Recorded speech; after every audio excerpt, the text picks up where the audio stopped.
పరిశుద్ధాత్ముని అభిషేకముతో నీ పరిపూర్ణత చెందేదా. నీలో నేనుండుటే నాలో నీ ఉండుటే నా ఆత్మీయానుభవమే. పరిశుద్ధాత్ముని అభిషేకముతో నీ పరిపూర్ణత చెందేదా. ఆహా నా ధన్యత, ఓహో నా భాగ్యము, ఏమని వివరింతును,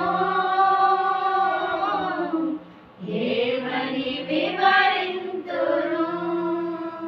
ఆహా నా ధన్యత, ఓహో నా భాగ్యము, ఏమని వివరింతును, ఏమని వివరింతును. నేనెందుకని నీ సొత్తుగా మారితిని, యేసయ్యా నీ రక్తముచే కడుగబడినందున. నేనెందుకని నీ సొత్తుగా మారితిని, యేసయ్యా నీ రక్తముచే కడుగబడినందున.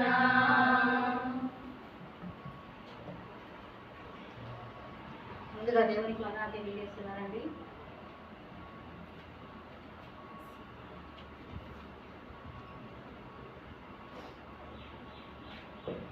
ముందుగా దేవునికి వందనాలు తెలియజేస్తున్నా. చేరి వచ్చిన మీ అందరికీ దేవుని నామమున వందనాలు తెలియజేస్తున్నాను.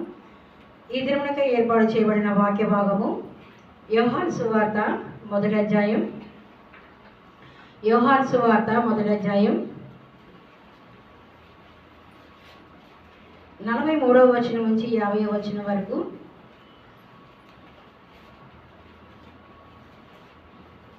కానీ 2 మాటలు మాత్రమే నేనే చదువుతాను. యోహాను సువార్త మొదటి అధ్యాయం 43వ వచనం నుంచి 50వ వచనం వరకు. మరునాడు ఆయన గలిలయకు వెళ్ళగోరి ఫిలిప్పును కనుగొని నన్ను వెంబడించుమని అతనితో చెప్పాను. ఫిలిప్పు బేత్సయిదా వాడు, అనగా అంద్రయ్య పేతురు అను వారి పట్టణపు కాపురస్తుడు. ఫిలిప్పు నతనీయులను కనుగొని ధర్మశాస్త్రంలో మోషేయు ప్రవక్తలను ఎవరిని గురించి వ్రాసిరో ఆయనను కనుగొంటిని. ఆయన యోసేపు కుమారుడైన నజరేయుడగు యేసు అని అతనితో చెప్పాను. అందుకు నతనయేలు, నజరేతులో నుండి మంచిదేదైనా రాగలదా అని అతన్ని అడుగగా, వచ్చి చూడుమని ఫిలిప్పు అతనితో చెప్పాను. వచ్చి చూడు అంటే మన మందిరంలోనికి వస్తేనే ఆశీర్వాదం, మన సహవాసంలోకి వచ్చి చూస్తేనే ఆశీర్వాదం పొందుకుంటాం. అలాగే సహవాసంలోకి మనం రావాలి అనుకుంటే మనం ఏం చేయాలి? యేసు ప్రభువుని మనము వెంబడించాలి. యేసు ప్రభువారు గలిలయ ప్రాంతం గుండా వెళ్తూ ఉన్నప్పుడు యేసు ప్రభువారు అక్కడ ఫిలిప్పును కనుగొని ఫిలిప్పుని ఏమన్నాడండి? నన్ను వెంబడించు అని ఫిలిప్పుని పిలిచాడు. అంద్రయ్య పేతురు ఉన్న కాపురస్తుడు ఫిలిప్పు. ఫిలిప్పు బేత్సయిదా వాడు, బేత్సయిదా గ్రామం అది. కాబట్టి ఆ గ్రామం నుంచి వస్తున్న ఫిలిప్పు ఏం చేస్తాడంటే వాడు జాలర్లు. కానీ తర్వాత అధ్యాయం తెలియజేస్తాను. ఫిలిప్పుని ముందు ఏమన్నాడు? ఫిలిప్పును యేసు ప్రభువారు చూసి కనుగొని నన్ను వెంబడించు అని యేసు ప్రభువారు ఫిలిప్పుతోటి చెప్పి ఉన్నాడు. కానీ ఫిలిప్పు ఏం చేశాడు? ఒక్కడే వెంబడించలేదండి. ఫిలిప్పు ఒక్కడే వెంబడించకుండా ఫిలిప్పుతో పాటు ఏమనుకున్నాడు? నతనీయులు అని ఒక వ్యక్తి ఉన్నాడు, అతన్ని కనుగొని పిలుస్తాడు. పిలిచి మోషే ధర్మశాస్త్ర గ్రంథంలో ఏమైతే ఎవరి గురించి అయితే వ్రాయబడి ఉన్నదో, ప్రవక్తలు ఎవరి గురించి అయితే వ్రాసి ఉన్నారో ఆ వ్యక్తి వచ్చి ఉన్నారు, వచ్చి చూడు అని సెలవిస్తాడు ఫిలిప్పు నతనీయులతోటి. కానీ ఫిలిప్పు ఏం చేశాడు? యేసు ప్రభువు చెప్పిన మాటకైనా విధేయత చూపించి తన దగ్గర ఉన్న దాన్ని విడిచిపెట్టి యేసు ప్రభువుని వెంబడించడానికైనా సిద్ధపడి ఉన్నాడు. మన మందిరానికి రావడానికి ఇంటి దగ్గర ఏ విడిచిపెట్టి వస్తామండి? ఇప్పుడు సమయం ఎంతో తెలుసా? మన ప్రార్థన ఎన్ని గంటలకి? 6:30 అని చెప్పారు పాస్టర్ గారు. మీరు ఎన్ని గంటలకు వచ్చారు? టైం ఎంతో తెలుసా? ఇప్పుడు వచ్చేటప్పుడు నేను టైం చూసాను, 8 అయింది టైం. పాటి ప్రార్థన అయిపోవాలి. మీరు లేటుగా వస్తే లేటుగానే అవుతుంది ప్రార్థన. కానీ సహవాసం అంటే ఎలా ఉండాలి? మనం ఒక సమయం అనేది మనము పాటించాలి. కానీ ఇక్కడ వాక్యం ఏమని సెలవిస్తుంది? ఆయన విధేయత చూపించి వెంటనే అక్కడ ఉన్నది విడిచిపెట్టి ఆయన వెంటనే యేసుప్రభుని వెంబడించడానికి సిద్ధపడి అతను ఒక్కడే రాకుండా అతనితో పాటు ఉన్నవారిని తీసుకొని వచ్చాడు. మనం మందిరానికి వస్తున్నప్పుడు ఎవరు వస్తున్నాం? ఒక్కడమే వస్తాం. కుటుంబంలో ఎంతమంది ఉంటాం? కుటుంబం ఉందా లేదా? మనకి ఉందా? మరి కుటుంబం అంతా వస్తుందా? కుటుంబం అంతా యేసుని వెంబడిస్తున్నావా? కానీ అన్ని కార్యాలు కావాలి, అద్భుతాలు జరగాలి. నువ్వు మందిరానికి వెళ్తున్నావు కదా, దేవుడు నీకేం చేశాడని మా ఇంటి దగ్గర విడిచిపెట్టి వచ్చిన వాళ్ళు, ఇంటి దగ్గర ఉన్న వాళ్ళు అడుగుతారు మిమ్మల్ని. మందిరానికి వచ్చిన వాళ్ళు సహవాసమే కాదు, ఎక్కడైనా ఏ ఆరాధనకి వెళ్ళినా నువ్వు అడుగుతారా లేదా? నువ్వు మందిరానికి వెళ్తున్నావు కదా, దేవుడు నీకేం చేశాడు? నువ్వు యేసుని వెంబడిస్తున్నావు కదా, దేవుడు నీకేం చేశాడు? ప్రశ్నించకండి యేసుప్రభువుని. దేవుడిచ్చే మేలు మనం పొందుకుంటున్నాం.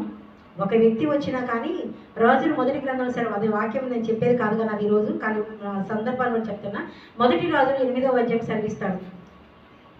జనులైనను వాళ్ళు ఒక్కరైనను మందిరం వైపు చేతులు చాపి ప్రార్థన చేసి అనలా వారి ప్రార్థన ఆకాశమందు ఆయన దేవుడు విని వారి ప్రార్థనని విని వారికి దయచేసే సమాధానాన్ని అనుగ్రహిస్తానని వాక్యం సెలవిస్తుంది అక్కడ. అలాగే వక్రం చేసిన కదా ఆ ప్రార్థన ఆ కుటుంబానికి అది ఆశీర్వదకరంగా ఉంటుంది. కానీ యేసుప్రభువు వారి ఫిలిప్పుని వెంబడించు అన్నప్పుడు అలాగే మరొక వాక్యం చదువుకుందామా? మత్తయి సువార్త 4వ అధ్యాయం 19వ వచనం చదవండి ఒకసారి. మత్తయి సువార్త 4వ అధ్యాయం 19వ వచనం. ఆయన నా వెంబడి రండి, నేను మిమ్మల్ని మనుషులు పట్టు జాలరులుగా చేతునని వారితో చెప్పాను. ఏమన్నారండి యేసుప్రభువు వారు? నా వెంబడి రండి అని అక్కడ శిష్యులకి తెలియజేశారు. నా వెంబడి రండి. ఏం చేస్తారన్నారు యేసు అక్కడ? వారిని మనుషులను పట్టే జాలరులుగా చేస్తారని వాక్యం సెలవిస్తుంది. మనుషులు పట్టే జాలరులు అంటే ఎవరండి? వీళ్ళు ఏం చేస్తున్నారు? జాలరులు. ఈ శిష్యులు ఎవరు? జాలరులు. ఈ జాలర్ల పని ఏంటి? చేపలు పట్టుట. కానీ వాళ్ళు ఏం చేశారు? యేసుప్రభువు వారు వెంబడించండి అని చెప్పినప్పుడు వారి దగ్గర ఉన్న వలని విడిచిపెట్టేసి వెంటనే అంటున్నారు, కింద వేయండి చూడండి, వెంటనే వారి వలని విడిచిపెట్టి ఆయనను వెంబడించేది. మనం వస్తామా అండి? నా దగ్గర నా ఇంట్లో ఆ పని ఉంది, ఈ పని ఉంది, ఎక్కడికి వెళ్ళాలి, ఇక్కడికి వెళ్ళాలని మన ఇష్టమైన పనులు మనం చేసుకుంటాం. కానీ యేసుని మనం వెంబడిస్తున్నామా అండి? లేదు. వెంబడిస్తున్నా కానీ మనలో ఏదో ఒక కపటోపాయం, ఏదో ఒక దుర్మార్గం. కానీ ఆ మాట కూడా దీంట్లోనే ఉంటుంది కాబట్టి ఆ మాట ముందుగానే నేను చెప్తున్నా. ఆ మాట ఉంది వాక్యం. నాకు అన్నీ కంటిన్యూస్గా నాకు రెఫరెన్స్ కావాలి కాబట్టి ఆ మాట ముందు ఎందుకో అది వచ్చింది. కానీ మన దేశాన్ని మనం ఎలా వెంబడిస్తున్నాం? మందిరానికి వస్తున్నప్పుడు మన ప్రవర్తన ఏమన్నారు? జాగ్రత్తగా చూసుకోమన్నారు ప్రసంగి గ్రంథంలో. మనం వస్తున్నప్పుడు మన ప్రవర్తన ఎలా ఉంటుంది? ముందు రోజు మన సిద్ధపాటు ఉండాలి. పాష్ గారు పదే మనకి సెలవిస్తున్నారు. ముందు 2 దినాలు కూడా మనము పరిశుద్ధత కలిగి నేను దేవుని సన్నిధికి వెళ్ళాలి, వాక్య పరిచయలో నేను పాల్గొనాలని, దేవుని మేలు నేను పొందుకోవాలని ఎప్పుడైతే నువ్వు నేను అనుకుంటామో అప్పుడు దేవుడు మనకి కావాల్సిన ప్రతి అవసరాన్ని కానీ ఆధ్యాత్మిక ఎదుగుదల కానీ దేవుడు మనకి అనుగ్రహిస్తాడు. అవేమీ లేకుండా ఏసీ దగ్గరికి వెళ్తున్నాను, బైబిల్ పట్టుకొని ఆరాధనకి వెళ్తున్నాను, బైబిల్ పట్టుకొని సహవాసానికి వెళ్తున్నాను, ఉపవాస కొడుకులు వెళ్తున్నాను, గృహ కొడుకులు వెళ్తున్నా అంటే ప్రయోజనం ఉండదు. ఖచ్చితంగా చెప్తున్నా, నీలో ఏ మార్పులు లేకుండా నువ్వు దేవుని సన్నిధికి రావాలంటే ఏ ప్రయోజనం ఉండదు. ఏసీ నువ్వు వెంబడించాలంటే ఏం చేయాలంట? వెంటనే వారు వరని విడిచిపెట్టి వారు యేసుప్రభువుని వెంబడించేయగలరు. నీ దగ్గర ఏముందో నువ్వు దాన్ని విడిచిపెట్టు. నీలో ఉన్న పాపం ఉందా? నీలో ఉన్న నిర్లక్ష్య స్వభావం ఉందా? నీలో ఏమైతే ఉందో దుర్మార్గం ఉందా? దేవునికి ఆయాసకరంగా నువ్వు జీవిస్తున్నావా? ఏదైతే ఉన్నదో నీలో ఉన్నదాన్ని విడిచిపెట్టి అప్పుడు నువ్వు దేవుని సన్నిధికి వచ్చి దేవుని సన్నిధిలో నువ్వు మోకరించి ప్రార్థించినప్పుడు దేవుడు నీకు సమాధానం ఇస్తాడు. నీ మనసులో అన్నీ పెట్టుకొని నువ్వు దేవుడికి ప్రార్థించావనుకోండి, దేవుడు సమాధానం ఇస్తాడా? ఇప్పుడు కానీ ఇక్కడ ఏమన్నాడు? వాళ్ళు ఏం చేశారు? యేసుప్రభువుని వెంబడించడానికి వాళ్ళు చేపలు పట్టడానికి ఏంటంటే ఆదాయం వస్తుందా లేదా? వారి జీవనోపాధి అదే చేపలు పట్టుట. కానీ వాళ్ళు ఏం చేశారు? చేపలు పట్టి వాళ్ళ జీవనోపాధి అయినప్పటికీ తన తండ్రి దగ్గర వాళ్ళని విడిచిపెట్టేసి, కుటుంబం అంతా ఉంది, జాలరు కదా, కుటుంబం కూడా ఉంటుంది అక్కడ. తండ్రి దగ్గర వారు విడిచిపెట్టి, తండ్రి కూడా వెనక్కి పిలవలేదండి వాళ్ళని, వెళ్ళమని వాళ్ళు కూడా సెలవిచ్చున్నారు. కానీ మన వాళ్ళు ఏం చేస్తారు? ఇప్పుడు వెళ్ళకపోతే ఏమైంది, రే పాటలు అయిపోయినాక వెళ్ళొచ్చలే, వాక్యానికి వెళ్ళొచ్చుని, కాలు కేసే టైంకి వెళ్ళొచ్చు నేను వారాలు. కానీ ఇంట్లో వాళ్ళు ఏం చేస్తారు? మనల్ని లాగుతూ ఉంటారు. వారు రాను మందిరానికి వచ్చే వాళ్ళని కూడా ఆపివేస్తారు. కానీ అక్కడ ఏం చేశారండి, వారి తల్లిదండ్రులు వెంటనే యేసుప్రభు వారు ఎప్పుడైతే పిలిచి ఉన్నారో వారు వెంటనే వారు సహకరించారు తల్లిదండ్రులు. అలాగే వీరు కూడా ఏం చేశారు, వెంటనే వారి వరను విడిచిపెట్టి యేసుప్రభు వారిని వెంబడించారు. వెంబడిస్తున్న యేసుప్రభు వారు ఏమన్నారు, మనుషులు పట్టే జాలలుగా చేస్తానని దేవుడు వారికి సెలవిచ్చున్నాడు. మనుషులు పట్టే జాలలు అంటే ఏంటండి, మన పాపముతో నిండుకొని ఉన్నాం. యేసుప్రభు వారి లోకానికి ఎందుకు వచ్చి ఉన్నారు, మనం చేసిన ప్రతి పాపము నిమిత్తం సమస్త మానవాళి పాప క్షమాపణ నిమిత్తమైన మన కోసం మన శరీరం నలగొట్టబడి ఆయన శిలువ మరణము నుండి తిరిగి పునరుద్ధరణ తిరిగి లేచిన యేసుప్రభు వారు నీకోసమే నా కోసమే ఆయన మరణించింది. కాబట్టి ఎవరైతే పాపంలో నలిగిపోతున్నారో, ఎవరైతే వారు పాపము జీవితంలో వారు కొట్టుమిట్టాడుతున్నారో వారికి రక్షణ ఆనందం కొరకు యేసుప్రభు వారు వారిని మనుషులు పట్టే జాలుగా చేస్తారు, మీరు రండి అని యేసుప్రభు శిష్యుల్ని పిలిచి ఉన్నారు. మందిరాన్ని కూడా సంఘంలో సంఘ కాపరి కూడా అలాగే సంఘాన్ని పిలిచేది. కానీ దేనికి వస్తున్న సంఘానికి మనము రాము, ఇంట్లో వారిని కూడా మనము తీసుకురాలేము. కాబట్టి మనుషులు పట్టే జాలుగా చేస్తానని యేసుప్రభు వారు ఇక్కడ శిష్యులకి ఏ విధంగా అయితే సెలవిచ్చున్నారో, నువ్వు ఒక మనిషిని పట్టే జాలుగా నేను ఉండాలి. ఈ యొక్క 6 మాసాలు అయిపోయిందండి, ఈ యొక్క సంవత్సరం 6 మాసాలు అయిపోయింది. ఇంకెన్ని మాసాలు ఉన్నాయండి, 6 మాసాలే ఉన్నాయి. ఈ యొక్క 6 మాసాలు నువ్వు ఏం పొందుకున్నావు, దేవుల్లో ఎటువంటి ఆధ్యాత్మిక ఎదుగుదల నువ్వు కలిగి ఉన్నావు, ఎటువంటి ఆత్మీయ అనుభవంలో నువ్వు ఉన్నావు. నువ్వు దేవుడు నాకు మేలు చేశాడే, నా బిడ్డ పాస్ అయిపోయింది, నా బిడ్డకు ఉద్యోగం వచ్చింది, వివాహం అయిపోయింది, గర్భఫలం వచ్చింది అనుకుంటున్నావేమో. కానీ ఇంకా నీ ఆధ్యాత్మిక జీవితం ఎలా ఉంటుందో ఒకసారి గ్రహించుకోవాలి. మనం దేవుల్లో జీవిస్తున్నాం, సంవత్సరాలు గడుస్తూనే ఉంటాయి, ఆయుష్ ఏమైపోతుందండి, తగ్గిపోతుంది ఆయుష్. మనమే శాశ్వతం కాదు. మనకున్న జీవితంలో మనకున్న సమయంలో మనం ఏం చేయాలండి, కుటుంబానికి మనం ఆశీర్వాదకరంగా ఉండాలి, చుట్టుప్రక్కల వారికి మనం మాదిరికరమైన జీవితం మనం కలిగి మన దేవునికి మనం మహిమకరంగా జీవించాలంటే యేసుప్రభు వారిని మనం వెంబడించాలి. మనుషులు పట్టే జాలలుగా మనం ఉండాలని వాక్య భాగాలు సెలవిస్తున్నాయి. మనుషులు పట్టే జాలలుగా ఉండాలి అనుకుంటే ఇక్కడ ముందు మనం చదువుకున్న వాక్య భాగంలోనికి రండి. యోహాను సువార్త 1వ అధ్యాయంలో ఇక్కడ యేసుప్రభు ఏమన్నా ఫిలిప్పు ఏం చెప్తున్నాడండి, నతనయేలుతోటి మాట్లాడుతున్నాడు, వచ్చి చూడు అని సెలవిస్తున్నాడు. కానీ అక్కడ ఏమన్నాడు అతను, నతనయేలు, నజరేతులో నుండి మంచిది ఏదైనా రాగలదా అన్నాడు. అలాగే నీ గృహము నుండి మంచిది ఏది వస్తుందండి, ఒక మంచి వ్యక్తిగా నువ్వు జీవిస్తున్నావా, మంచి భర్తగా నువ్వు జీవిస్తున్నావా, మంచి స్త్రీగా నువ్వు జీవిస్తున్నావా, నీ బిడ్డలు, నీ కుమారుడు, నీ కోడలు, నీ కూతురు కావచ్చు, ఒక మంచి బిడ్డగా వాళ్ళు జీవిస్తున్నారా, మన కుటుంబం ఏ విధంగా మంచిగా ఉందో ఒకసారి మనం గ్రహించుకొని ఇక్కడ ఏమైనా వాక్యం సెలవిస్తుందండి, నజరేతులో నుండి మంచిది ఏదైనా రాగలదా అని ఇక్కడ నతనయేలు అడుగుతున్నాడు ఫిలిప్పుని. వచ్చి చూడు అని ఫిలిప్పు చెప్తున్నాడండి. వచ్చి చూడు అంటే ఒక వాక్యం చదువుతారా, కీర్తన గ్రంథం 34వ సంకీర్తన 8వ వచనం చూడండి.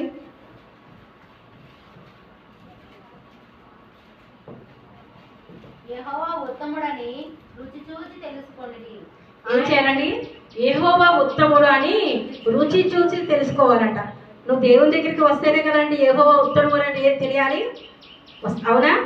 యెహోవా ఉత్తముడు అని రుచి చూసి తెలుసుకోవాలంటే ఏం చేయాలి, వచ్చి చూడాలి.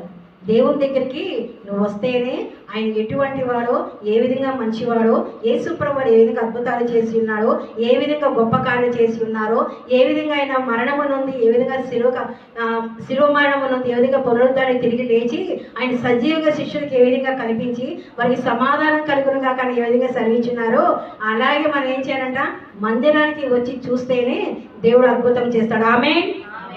ఆ అద్భుతం మనకి జరగాలి అనుకుంటే మనం ఏం చేయాలి, మందిరానికి రావాలి, సహవాసానికి రావాలి. సహవాసానికి వచ్చి మనం ఆయన్ని ఏం చూడాలంటే ఉత్తముడు అని రుచి చూసి తెలుసుకోవాలంటే వాక్యం చదవాలి, ప్రార్థించాలి, దేవునికి సాక్షులుగా మనము నిలబడాలి. ఆయన ఉత్తముడు, మంచివాడు, చాలా మంచివాడు. రుచి చూడాలి. తేనె ఉంటుందండి, తేనె అక్కడ చూస్తే నీ రుచి తెలుస్తుందా, ఏం చేయాలి, టేస్ట్ చూడాలి కదా, తినాలి, తింటేనే ఆ తీపిదనం తెలుస్తుంది. అలాగే నువ్వు యేసయ్యలో ఉన్నప్పుడు ఆయన అనుభవించాలి. నా యేసయ్య ఈ విధంగా అద్భుతం చేసి ఉన్నాడు, నా యేసయ్య నా పాపాన్ని క్షమించాడు, నేను ఆయన వెంబడిస్తున్నాను అని నువ్వు ఎప్పుడైతే ఆయన రుచి చూసి తెలుసుకుంటావో అప్పుడు దేవుడు నిన్ను ఆశీర్వదిస్తాడు. ఆ ఆశీర్వాదాన్ని నువ్వు పొందుకోవాలి అనుకుంటే ఆ మంచిదాన్ని నువ్వు పొందుకోవాలి. యేసయ్యను నువ్వు కలిగి జీవించాలి, యేసయ్య నీ హృదయంలో ఉండాలి. కానీ యేసయ్య మా నతనయేలుతో ఏమన్నాడు తెలుసా, ఆయన నిజముగా ఇశ్రాయేలీయుడు అన్నాడు. మనకి ఎప్పుడైనా నువ్వు కబాడిపాలెం వాస్తురాలు, నీకున్న ప్రాంతపు వాస్తురాలు, నువ్వు ఒంగోలు వాస్తురాలు ఎప్పుడైనా మనం అనిపించుకున్నామా అండి? లేదు, మనకు ఆ మంచి పేరు ఉండదు. మనం ఎలా ఉంటున్నాం? మన ప్రవర్తన, మన ఆలోచన, మన నోటి మాట ఎలా ఉంటుందండి? పరిశుద్ధంగా ఉంచుకోవాలి. మందిరానికి వెళ్తున్నాం, బైబిల్ పట్టుకొని వెళ్తున్నాం, మన ప్రవర్తన, మన ఆలోచన, మన డ్రెస్సింగ్, మన రీతి ఎలా ఉంటుంది? ఒక్కసారి మనకి మనం ఆలోచన చేసుకొని మనం ఎటువంటి పరిశుద్ధత కలిగి మనం జీవిస్తున్నామో, దేవుల్లో మనం ఎలాగుంటున్నామో ఆయన రుచి చూసి మనం వెంబడిస్తున్నప్పుడు నాలో ఎటువంటి పాపము, ఎటువంటి కల్మషము, ఎటువంటి దోషము, ఎటువంటి దుర్మార్గం నాలో లేకుండా మందిరంలో చేరి నేను ప్రార్థిస్తున్నప్పుడు దేవుడు నా ప్రార్థన వింటున్నాడు, నా కుటుంబానికి నెమ్మదిస్తున్నాడు, నా కుటుంబానికి సమాధానం ఇస్తున్నాడు, నేను సంతోషంగా ఉన్నానని మనం ఎప్పుడైతే చెప్పుకుంటామో అదే నువ్వు నిజమైన క్రైస్తవుడి, క్రైస్తవురాలు.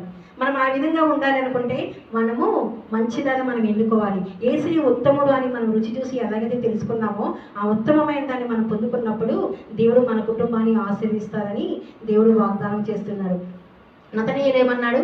మంచిది ఏదైనా రాగలదా అన్నప్పుడు వచ్చి చూడు అని నతనీయులతోటి ఫిలిప్పు ఎలాగైతే సెలవిచ్చున్నాడో వచ్చి చూస్తున్నాడు, వచ్చాడు. కానీ ఇక్కడ ఏమంటున్నాడు? ఆయన ఎక్కడ ఉన్నాడంటే చూడండి 48వ వచనం. అందుకు నతనీయులు నజరేతులో నుండి మంచిది ఏదైనా రాగలదా అని అతన్ని అడుగగా వచ్చి చూడు అని ఫిలిప్పు అతనితో చెప్పినప్పుడు యేసు, చదవండి అది. యేసు నతనీయులు తన యొద్దకు వచ్చుట చూసి, ఇదిగో ఇతడు నిజముగా ఇశ్రాయేలుడు, ఇతని యందు ఏ కపటమును లేదని అతని గురించి చెప్పాను. చాలా. యేసు నతనీయులను తన ఎద్దుకు వచ్చుట చూశాడు. చూసారా? నువ్వు దేవుని దగ్గరికి వస్తేనే యేసే నేను చూస్తాడు. నువ్వు మందిరానికి ఆదివారం అనుకుని మనం ఏం చేస్తాం? మన ఇష్టమైన పనులు చేస్తాం. నాకు ఆ పని ఉందండి, ఈ పని ఉందండి, ఆ ఊరు వెళ్ళాలండి, ఈ ఊరు వెళ్ళండి, అక్కడికి వెళ్ళాలి, ఇక్కడికి వెళ్ళాలి, నా బిడ్డ సెలవు ఉందండి, నా బిడ్డ పని చేయాలండి, ప్రతి ఒక్కరోజు నాకు సెలవు ఉందండి, నేను పని చేసుకోవాలండి, వారమంతా నాకు రెస్ట్ లేదండి అనుకుంటాం. కానీ ఇక్కడ ఏమన్నాడు? నతనీయులు యేసయ్య దగ్గరికి రావడం యేసయ్య చూసి, ఇక్కడ ఏమన్నాడు కింద వచనంలో? యేసయ్య అతన్ని చూసి ఇదిగో ఇతడు నిజముగా ఇశ్రాయేలీయుడు, ఇతని యందు ఏ కపటమును లేదని అతని గురించి చెప్పాడు. నా గురించి ఏం చెప్తారు? మన గురించి ఏం చెప్తున్నారు? దారిని పోయేవాళ్ళు మన గురించి ఏం చెప్తారండి? మన ఇంటి ప్రక్కన వాళ్ళు మన గురించి ఏం చెప్తారండి? మనం వెళ్తున్న ఉద్యోగం దగ్గర మన గురించి ఏం చెప్తున్నారండి? మన ఇంట్లో మన భర్తే కావచ్చు, మన బిడ్డ, మన తల్లే కావచ్చు, మన గురించి ఏం చెప్తున్నారు? మంచిది చెప్తారా? చెప్పరు. చెప్పరు. ఎవరికి వారి స్వార్థం. నేనే అన్నది ఉంటుంది ఎవరికైనా కానీ కదా. నేను చాలామంది దగ్గర చూస్తాను, నేనే గొప్ప. కానీ పెట్టుకోకండి. ఒక క్రైస్తవులుగా మనం జీవిస్తున్నప్పుడు మనలో అటువంటివి ఏమి ఉండకుండా ఇతడు ఏ కపటమును లేదు అని ఇతడు నిజముగా అన్నాడు, నిజముగా ఇశ్రాయేలీయుడు అన్నాడు కదా. అతడు ఏ కపటమును లేదంట. ఒక వాక్యం చూస్తారా? మత్తయి సువార్త 23వ అధ్యాయం 28వ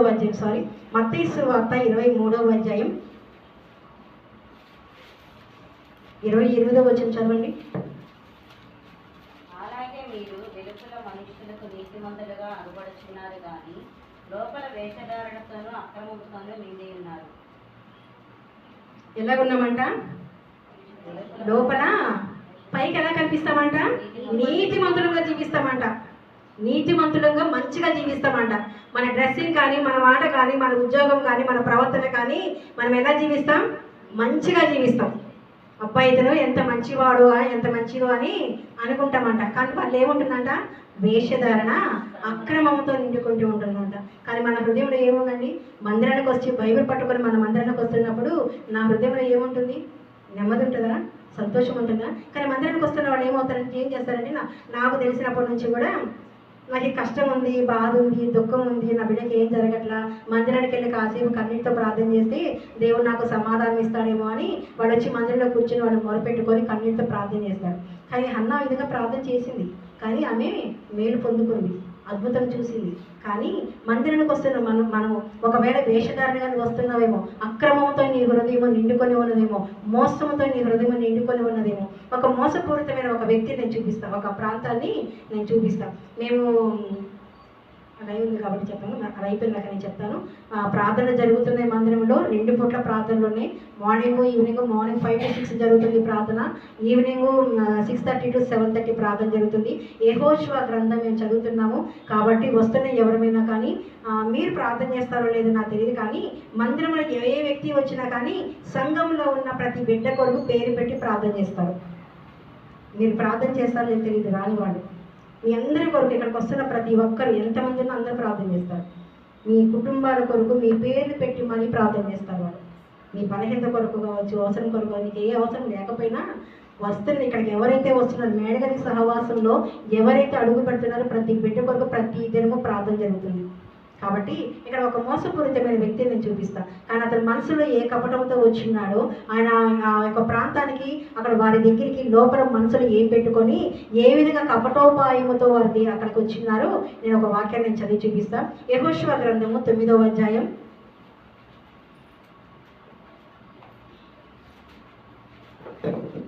9వ అధ్యాయం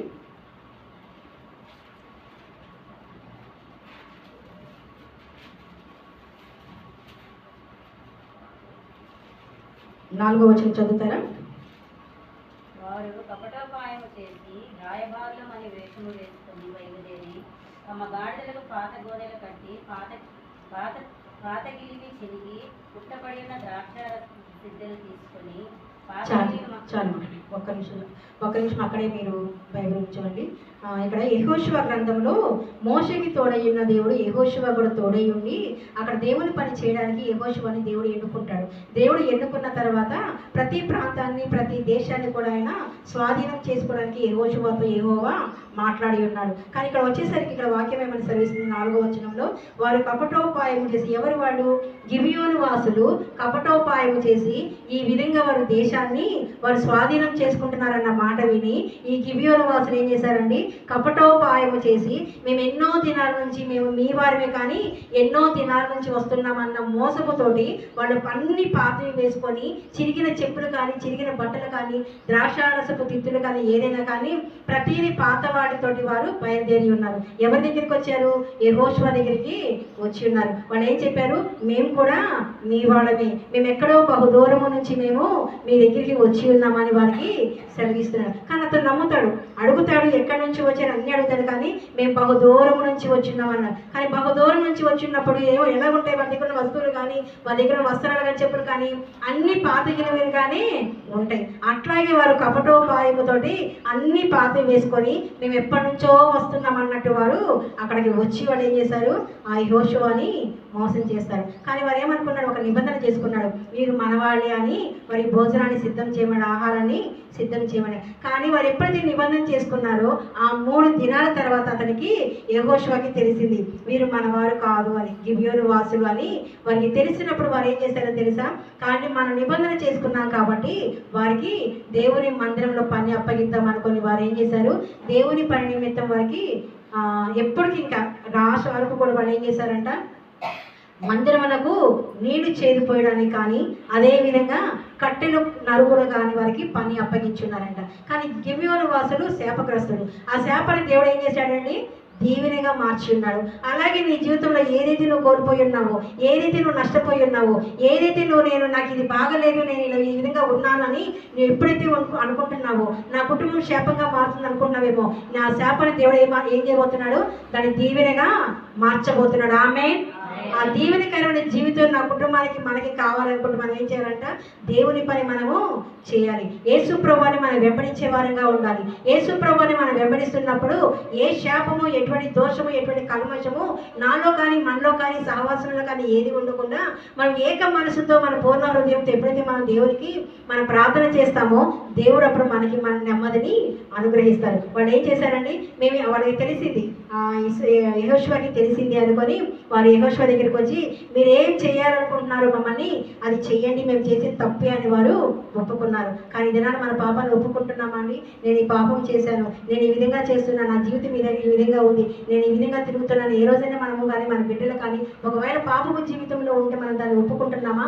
ఎలా ఉన్నామో దాన్ని గ్రహించుకొని మన పాపాన్ని ఒప్పుకున్నప్పుడు దేవుడు మనకి దీవెనకరమైన జీవితాన్ని దేవుడు మనకు కూడా అనుగ్రహిస్తానని వాగ్దానం చేస్తున్నాడు. కాబట్టి ఆ దీవెనను పొందుకోవాలనుకుంటే ఇశ్రాయేలుగా ఉన్న నతనయేలు, ఇశ్రాయేలుడే, అతను ఏ కపటమును లేదు అని వాగ్దానం చేస్తున్నారు. అతను ఏ కపటము లేదన్నాడు. ఆయన ఎక్కడున్నాడంట? ఇక్కడ వచ్చాడు యేసు ప్రభు. మళ్ళీ యోహాను సువార్త చూడండి, యోహాను సువార్త 1వ అధ్యాయం 48వ వచనంలో అతని దగ్గరికి వచ్చాడు యేసు ప్రభు వారు. అతని దగ్గరికి రావడం యేసు ప్రభు వారు చూశారు. నతనయేలు యేసు ప్రభు వారి దగ్గరికి వచ్చాడు. నేను నీకు ఎలా తెలుసు అని అడుగుతాను. నువ్వు అంజూరపు చెట్టు క్రింద ఉన్నప్పుడు నేను నిన్ను చూశాను అన్నాడు. నువ్వు ఎక్కడ కూర్చున్నా కానీ, నీ బిడ్డ ఎక్కడ ఉన్నాడు, ఇక్కడ నువ్వు కూర్చున్నావు స్త్రీగా, నీ భర్త ఎక్కడ ఉన్నాడు, నీ బిడ్డలు ఎక్కడ ఉన్నాడో, ఒక పురుషుడుగా నువ్వు కూర్చొని ఉండవచ్చు, నీ భార్య నీ బిడ్డలు ఎక్కడ ఉన్నారో, వారు ఏ పని చేస్తున్నారో సమస్తము దేవునికి తెలుసు. ఇక్కడ నతనీయులు ఎక్కడ ఉన్నాడండి? అంజూరపు చెట్టు క్రింద ఉన్న నతనీయుల్ని చూశాడు. నువ్వు అంజూరపు చెట్టు క్రింద ఉన్నప్పుడే నేను చూశాను. కానీ ఎంత డిస్టెన్స్ ఉంటుందండి కదా? అంజూరపు చెట్టు ఎక్కడ ఉంటుందో యేసుప్రభువు వారు చాలా దూరంగా ఉండవచ్చు. నువ్వు ఎంత దూరాన ఉన్నా కానీ, నువ్వు ఎక్కడ ఉన్నావో, ఒకవేళ నీ హృదయంలో ఎటువంటి ఆలోచన ఉన్నా కానీ యేసుకి సమస్తము తెలుస్తుంది. నువ్వు ఎక్కడ కూర్చున్నా ఎక్కడ ఉన్నా కానీ సమస్తం ఆయనకి తెలుసు. మనం దేవునికి భయపడి, దేవుళ్ళు ఎప్పుడైతే నువ్వు నమ్మకంగా జీవిస్తున్నావో, దేవునికి ఎప్పుడైతే కపటోపాయము లేకుండా, నీలో ఎటువంటి మోసపూరితమైన జీవితం లేకుండా, దేవునికి ఎప్పుడైతే నువ్వు నమ్మకంగా జీవిస్తున్నావో, అతను ఎలాగున్నాడని నమ్మకంగా ఉన్నాడు. వారి హృదయంలో, మానవ హృదయంలో ఎటువంటిది కూడా అవిశ్వాసం కానీ ఎటువంటి దుర్మార్గము లేకుండా ఎప్పుడైతే నమ్మకం కానీ దేవుని దగ్గరికి వస్తావో అప్పుడు నువ్వు దీవెన పొందుకుంటావని ఇక్కడ యెహోషువ గ్రంథంలో ఆ వ్యక్తి గురించి తెలియజేస్తున్నాడు. గిబియోను వాసుల గురించి తెలియజేస్తున్నాడు. మనకి కూడా ఈ దినం ఆ యొక్క వాక్యం ద్వారా దేవుడు మనకి తెలియజేస్తున్నాడు. ఒకవేళ 6 మాసాలు అయిపోయింది, 6 మాసాలు నువ్వు ఏ కపటోపాయంతో దేవుని సన్నిధికి వెళ్తున్నావో, వస్తున్నావో, లేదా నువ్వు ఏ విధంగా నువ్వు ప్రార్థన చేస్తున్నావో, నీ కుటుంబం ఏ విధంగా ఉందో, నీ భర్తకి ఉద్యోగం లేక నీ బిడ్డలకి నీ బిడ్డలు స్థిరపరచబడలేదేమో, ఒకవేళ నువ్వు ఎలా జీవిస్తున్నావో, మందిరానికి వస్తున్న నువ్వు ఎలా ఉంటున్నావో దాన్ని గ్రహించుకొని, నాలో ఏ కపటోపాయము ఉండకూడదు, నాలో ఏ కపటము లేకుండా నేను మంచి స్త్రీగా, మంచి పురుషునిగా, మంచి బిడ్డగా, తల్లిదండ్రులకు నేను మంచిదానిగా నేను ఉండాలి, నా భర్తకి నేను మంచి స్త్రీగా, మంచి భార్యగా నేను ఉండాలి, లేకపోతే తల్లిదండ్రులకి నేను మంచి కుమార్తెగా, మంచి కుమారుగా నేను ఉండాలని మనం ఎప్పుడైతే అనుకుంటామో మనల్ని, మన కుటుంబాన్ని కూడా దేవుడు ఆశీర్వదిస్తాడు. ఆ మంచితనం మనలో, నాలో, మన లేదనుకోండి, మనం ఎలా ఉంటామంట? శాపగ్రస్తులం అవుతాం. ఆ శాపం మనం పొందించుకోకూడదు.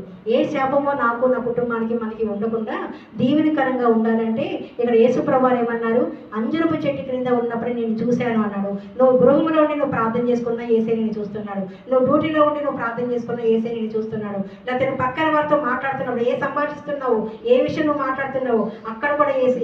మలాకీలో చెప్తారు కదా, అక్కడ ఎవరైతే ఇద్దరు మాట్లాడుకుంటారో ఆయన వారి యొక్క చెవికి ఆలకిస్తారంట. నువ్వు ఏ మాటలు మాట్లాడుకున్నావు, ఇద్దరు వ్యక్తులు కానీ, ఇద్దరు స్త్రీలు కానీ, ఏ మాటలు మాట్లాడుకున్నా కానీ ఏసీ వారి మాట వింటున్నాడు. కాబట్టి మనం ఎలా ఉంటున్నామో, ఎలా జీవిస్తున్నామో, మన ప్రవర్తన ఎలా ఉందో, నా హృదయం ఎలా ఉందో దాన్ని పరిశీలన చేసుకొని, నాలో ఏ కపటము లేకుండా, ఎటువంటిది నాలో హృదయంలో లేకుండా నేను ప్రభు సన్నిధిలో నేను మోకరించాలి అని నువ్వు ఎప్పుడైతే అనుకుంటావో, దేవుడు నీ కుటుంబానికి, నీ శరీరానికి నెమ్మదిస్తాడు, సమాధానం ఇస్తాడు. కాబట్టి కింద వచ్చిన చదువుకొని మనం ముగించుకుందాం. కింద వచ్చిన ఏమని చదివిస్తున్నాడు?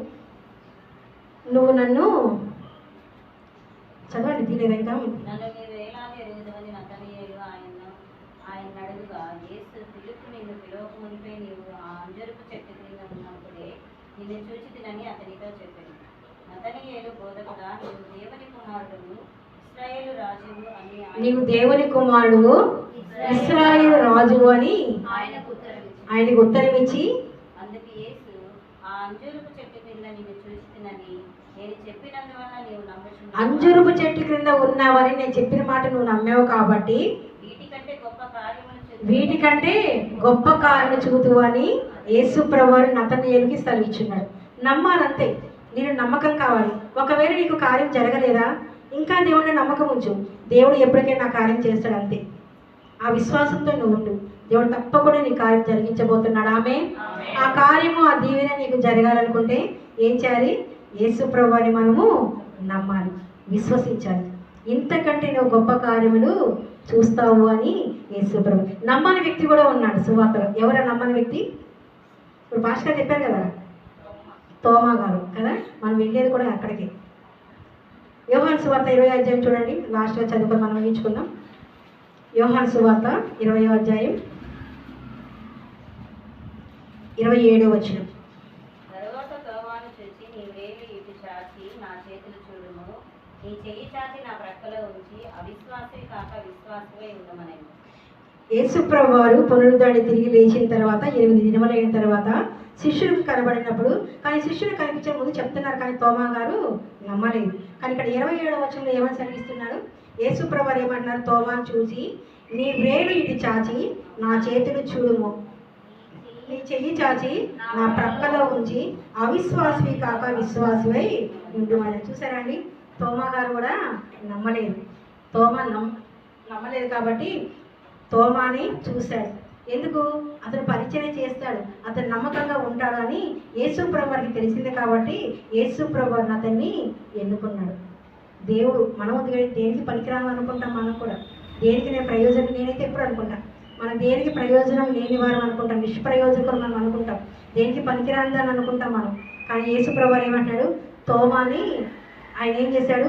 చూస్తేనే కానీ నేను నమ్మను అన్న వ్యక్తితోటి యేసు ప్రభు వారు తోమాని చూశాడు. చూసి అవిశ్వాసివి కాక విశ్వాసివై ఉండుము అని వాక్య భాగం సరిస్తుంది. మనము కూడా అవిశ్వాసంగా ఉండకుండా విశ్వాసులుగా ఉండి దేవుడు చేసే కార్యాల కోసం మనం కూడా ఎదురు చూద్దాం. ఆ తోమా గారు ఏం చేశారండి?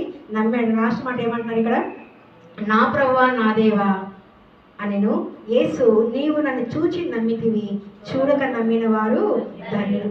నీవు నన్ను చూచి నమ్మితివి, చూడకుండా నమ్మిన వాళ్ళము ధన్యుడు అని ఇక వాక్య భాగం సరిస్తుంది. కాబట్టి నువ్వు చూసి నమ్మేవు కాబట్టి. కానీ యేసు ప్రభువు తోమా గారిని ఏం చేశారండి? ఎంతో మంచి ప్రయోజకుడుగా సెయింట్ థామస్ ఆయన్ని మార్చి ఆయన ఎంతో ప్రదేశాలు తిరిగి అయినా లాస్ట్కి ఎక్కడికి వచ్చారండి? మొట్టమొదటిగా మన భారతదేశానికి వాక్య పరిచయం అందించడానికి తోమా గారు మన ప్రాంతానికి వచ్చినారు. మేము ఎన్నో మార్లు వెళ్ళి ఉన్నాం కదా, వెళ్ళాను. మీకు నిన్న పాస్గా చెప్పుండొచ్చు కదా సెల్ ఫోన్ అలౌట్ చేయనని. ఇంతకుముందు కూడా మేము చాలామంది 20 మెంబర్స్ దాకా మేము చాలామంది వెళ్ళాము, కానీ ఎవరు సెల్ ఫోన్లు తెచ్చుకోలేదు. నిజంగా తెచ్చుకోలేదు. సెల్ ఫోన్లు ఎవరు తెచ్చుకోరు, ఎవరు ఒక ఫోటో కూడా తీసుకోరు. ఆత్మీయంగా నిజంగా బలపరచబడడానికి ప్రార్థన చేసుకోవడానికి మంచి స్థలాలు. తోమా గారు మనం ఎక్కడ బైబిల్ చదువుతాం అంతే. నిజంగా నేను వెళ్ళగలను అని అనుకోవచ్చు, కానీ పాస్టర్ గారు అవకాశం ఇస్తున్నారు మనకి. సిద్ధపడండి, ప్రార్థన చేయండి, ప్రార్థన చేసుకొని సిద్ధపడండి. నేను తోమా గారి మందిరాన్ని చూడాలి, ఆయన పరిచయం చేసిన స్థలాన్ని చూడాలి, ఆయన మరణించిన స్థలం, ఆయన ఎవరైతే పొడిచి ఉన్నారో ఆ యొక్క స్థలాలన్నీ కూడా మంచిగా మనకి కళ్ళకి కట్టినట్టు కనిపిస్తాయి. నిజమైన స్థలాలు అవన్నీ అండి. తోమా గారు ఆ విధంగా పరిచయం చేసి ఆయన అక్కడ మరణించి ఉన్నారు. కాబట్టి మనము కూడా ఒకవేళ పనికిరాందానిగా ఉన్నామేమో, దేవుడు నేను ఈ దినాన్ని నేను నిలవగొట్టబోతున్నాడు. ఆమేన్. మన దేవుల్లో మనం నిలబడాలి, మనం దీవెనకరంగా మనం ఉండాలనుకుంటే ఒకసారి మనకి మనం ప్రార్థన చేసుకుందాం. మోకరించి ప్రార్థన చేసుకుందాం. ఒక చిన్న ప్రార్థన చేసుకుందాం. మన దేవుల్లో ఎలా ఉంటున్నాం, ఏ విధంగా నమ్మకంగా ఉంటున్నాం, విశ్వాసంగా జీవిస్తున్నావో అవిశ్వాసంగా జీవిస్తున్నావేమో, శాపగ్రస్తంగా జీవిస్తున్నావేమో, ఏ విధంగా నువ్వు ఉన్నావు ఒక్కసారి నీకు నువ్వు పరిశీలన చేసుకో. నా హృదయంలో ఏముందో, కపటోపాయంతో నేను దేవుని సన్నిధికి వస్తున్నావు అనుకుంటున్నావేమో, నేను దేవుడిని నేను మోసం చేశాను, ఏదో పిలుస్తున్నాను వెళ్తున్నాను అనుకుంటున్నావేమో. నువ్వు దేవుని సన్నిధికి నువ్వు ఎలా వస్తున్నావు, నేను ఏ విధంగా నువ్వు మారాలి, యేసు ప్రభువుని వెంబడించాలి. యేసు ప్రభువుని ఏ విధంగా వెంబడిస్తున్నావు? నేను నాకు డబ్బు కోసం నేను అక్కడికి వెళ్తే నాకు ధనం వస్తుంది, నేను ఈ ఇంటికి వెళ్తే నాకు ధనం వస్తుంది, దేవుని నువ్వు ఆ విధంగా నువ్వు మోసపూరితంగా నువ్వు ఆ గృహానికి వెళ్తున్నావేమో. లేకపోతే నువ్వు మనుషుని నమ్ముకుంటే కంటే యెహోవాను ఆశ్రయించడం మేలు, కానీ నువ్వు మనుషుని నమ్ముతున్నావేమో. నాకు ఆ వ్యక్తి నాకు ఆ సహాయం చేస్తాడు, ఈ వ్యక్తి నాకు సహాయం చేస్తాడని. కానీ మనుషులను నమ్ముకున్న కంటే యెహోవాను ఆశ్రయించడం మేలు అని వాక్య భాగం సెలవిస్తుంది. కాబట్టి నువ్వు దేవుని సన్నిధికి రావాలి, ఆయన రుచి చూడాలి. ఆయన నువ్వు నీ హృదయంలో ఎటువంటి కపటము లేకుండా నిష్కపటమైన హృదయంతో దేవునికి నువ్వు ప్రార్థన చేసి అన్ని ఆశీర్వాదాలను పొందుకునేలాగా ప్రార్థించుకున్నాం. ప్రేమగల మా ప్రియ పరలోకపు మా తండ్రి, ఇంతవరకు మీరు మమ్మల్ని కాచి కాపాడినందుకు స్తోత్రం నా ప్రభా. ఈ యొక్క వాక్య పరిచయంలో ఆరాధనలో నా ప్రభా, పాటల ద్వారా వాక్యం ద్వారా మీరు మహిమ పొందుకునేందుకు స్తోత్రం నా ప్రభా. నా ద్వారా తెలిసిన జీవవాకులు బట్టి స్తోత్రం నా ప్రభా. అవును నా తండ్రి, మీరు నా తండ్రి ఫిలిప్పుని ఏ విధంగా వెంబడించమని సెలవించున్నారు నా ప్రభా. అతని నతనయ్యలో ఏ కపటం లేదు, ఇతను నిజముగా ఇశ్రాయేలు కానీ మీరు ఏ విధంగా అయితే వాగ్దానం ఇచ్చినారు నా ప్రభా. మేము కూడా అదేవిధంగా మా నా తండ్రి మేమున్న స్థలంలో తను మంచి కాపరుస్తున్నాం నా తండ్రి. మా హృదయంలో కూడా ఎటువంటి కల్మషము నా ప్రభా, ఎటువంటి కపటోపాయము మా హృదయంలో లేకుండా నా ప్రభా, నిష్కపటమైన హృదయంతో నా ప్రభా మేమందరము మిమ్మల్ని వెంబడించి నా ప్రభా, అతను వేసిన తను మిమ్మల్ని రుచి చూసి తెలుసుకొని నా ప్రభా మీ సాక్షులుగా నిలబడే భాగ్యం నా ప్రభా ప్రతి ఒక్కరికి మీరు అనుగ్రహించమని, ప్రతి బిడ్డ హృదయంలో వాక్యాన్ని నింపిన ప్రభా వాక్యానుసారంగా జీవించే భాగ్యాన్ని ప్రతి ఒక్కరికి మీరు అనుగ్రహించమని దేవ ప్రభా అతని ప్రతి బిడ్డను అతన్ని ఆత్మీయంగా బలపరచబడ్డకు సహాయం దయచేయమని నజరేయుక్రీస్తు నామమున మిక్కిలి వెలుగు అడిగి వేడుకొనిచున్నాము తండ్రి. ఆమేన్.